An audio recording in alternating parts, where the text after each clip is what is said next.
Presentation ಕೊಟ್ಟಿರ್ತಾರೆ. Ambedkar statue ಪಕ್ಕ ನೀವು ಶೌಚಾಲಯ ನಿರ್ಮಾಣ ಮಾಡ್ತಾ ಇದ್ದೀರಾ ಅಂತ ಒಂದು ಪತ್ರದಲ್ಲಿ ನಾನು ನೋಡ್ತೀನಿ. ಸೊ ಆದರೆ ಇಲ್ಲಿ ಆ್ಯಕ್ಚುಲ್ ಆಗಿ ಶೌಚಾಲಯ ನಿರ್ಮಾಣ ರೆಸ್ಟ್ ರೂಮ್ ಅಂತ ನಾವು ಮಾಡ್ತಾ ಇರ್ತಕ್ಕಂಥದ್ದು. ರೆಸ್ಟ್ ರೂಮ್ ಅಂತ ಅಂದರೆ ಶೌಚಾಲಯ ಅಲ್ಲ.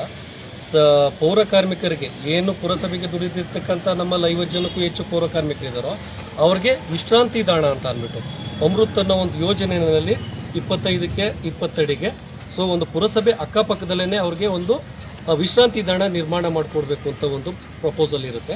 ಆ ಪ್ರಪೋಸಲ್ ಪ್ರಕಾರ 2ನೇ ಬಾರಿ ಟೆಂಡರ್ ಆಗಿ ಸೊ ನಾವು ಆ ಟೆಂಡರ್ ಸಕ್ಸಸ್ ಆದಮೇಲೆ DUDCಯಿಂದ ಇಲ್ಲಿ ಪುರಸಭೆಯಲ್ಲಿ ಜಾಗನ ಇಂಜಿನಿಯರ್ಸು ಮತ್ತು ನಮ್ಮ ಸೀನಿಯರ್ ಆಫೀಸರ್ಸು ಇದನ್ನು ಗುರುತಿಸಿದ್ದು. ಕಾರಣ ಏನಂತಂದರೆ ಬೆಳಗ್ಗೆ ಎದ್ದು ಎಲ್ಲ ವಾರ್ಡಲ್ಲೂ ಕೆಲಸ ಮಾಡಿಬಿಟ್ಟು ಬಂದಾಗ ಅಟೆಂಡೆನ್ಸ್ ತಗೊಳ್ಳೋದಾಗ್ಬೋದು, ಅವರು ಕುಳಿತು ಒಂದು ರೀತಿ ವಿಶ್ರಾಂತಿ ತಗೊಳ್ಳೋದಕ್ಕೆ, ತಿಂಡಿ ತಿನ್ನೋದಕ್ಕೆ ಮುಖ್ಯವಾಗಿ.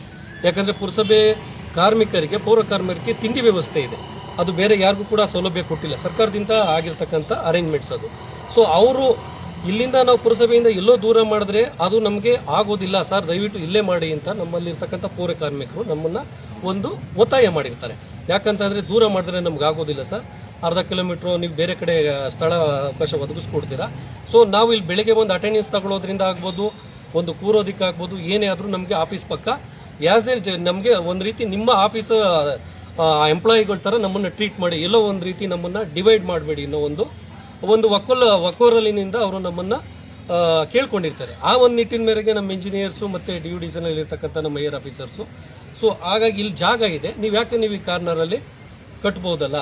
ನಾವು ಇನ್ನೂ ಕೂಡ ಅಲ್ಲಿ ಕೆಂಪೇಗೌಡ ಸ್ಟ್ಯಾಚ್ಯೂ ಆಗ್ಬೋದು, ಹಾಸ್ಪಿಟ್ಲು ಜಾಗ ಆಗ್ಬೋದು, ಮುಂಚೆ ಅದು ನಮ್ಮ ಪುರಸಭೆ ವ್ಯಾಪ್ತಿನಲ್ಲಿತ್ತು, ಅಂದರೆ ನಮ್ಮ ಒಂದು ಓನರ್ಶಿಪ್ಪಲ್ಲಿತ್ತು. ಯಾವಾಗ ಆಸ್ಪತ್ರೆ ಸ್ಯಾಂಕ್ಷನ್ ಆಯಿತು ಅದು ಸಂಪೂರ್ಣವಾಗಿ ಆಸ್ಪತ್ರೆ ಅವರಿಗೆ ಹ್ಯಾಂಡ್ ಓವರ್ ಆಗಿದೆ. ಅಲ್ಲಿ ನಮ್ದು ಯಾವುದೇ ಕೂಡ ಸೊತ್ತಿಲ್ಲ. ಇನ್ನು ಸರ್ಕಾರದಿಂದ ಆ ಕಡೆ ಕಾಂಗ್ರೆಸ್ ಭವನನ್ನು ಕೂಡ ಸರ್ಕಾರದಿಂದ ಅಲಾಟ್ ಆಗಿರೋದ್ರಿಂದ ಆ ಜಾಗನೂ ಕೂಡ ಹೋಗ್ತು. ಇನ್ನು ಸುತ್ತಮುತ್ತ ನಮ್ಗೆ ಉಳ್ಕೊಂಡಿರ್ತಕ್ಕಂಥದ್ದು ಇದೊಂದೇ ಜಾಗ. ಸೊ ಹಾಗಾಗಿ ನಾವೇನು ಮಾಡಿದ್ವಿ, ಈ ಜಾಗದಲ್ಲಿ ಸೂಕ್ತ ಜಾಗ ಮತ್ತು ಪೌರ ಕಾರ್ಮಿಕರಿಗೂ ಅನುಕೂಲ ಆಗುತ್ತೆ. ಸೊ ಆಮೇಲೆ ಬಾತ್ರೂಮ್ ಅಲ್ಲ, ಬಾತ್ರೂಮ್ ಒಳಗಡೆ ಇದೆ, ಆಫೀಸಲ್ಲಿ ಸಾಕಷ್ಟು ಬಾತ್ರೂಮ್ಗಳಿದೆ, ಫಸ್ಟ್ ಫ್ಲೋರಲ್ಲಿ ಇದೆ, ಸೆಕೆಂಡ್ ಫ್ಲೋರಲ್ಲಿ ಇದೆ.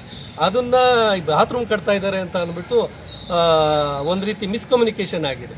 ಇದು ರೆಸ್ಟ್ ರೂಮ್ ಅನ್ನೋದು ಏನಾಗಿದೆ ಅನ್ನೋದು ಬಾತ್ರೂಮ್ ರೀತಿ ತಿಳ್ಕೊಂಡಿದ್ದಾರೆ. ಇದು ರೆಸ್ಟ್ ರೂಮ್ ಅಲ್ಲ, ವಿಶ್ರಾಂತಿ ಗೃಹ. ಇದಕ್ಕೆ ಸಂಬಂಧಪಟ್ಟಂತ ಬೇಕಾದ್ರೆ ನಮ್ಮ ಇಂಜಿನಿಯರ್ ಕೂಡ ಮಾತಾಡ್ತಾರೆ.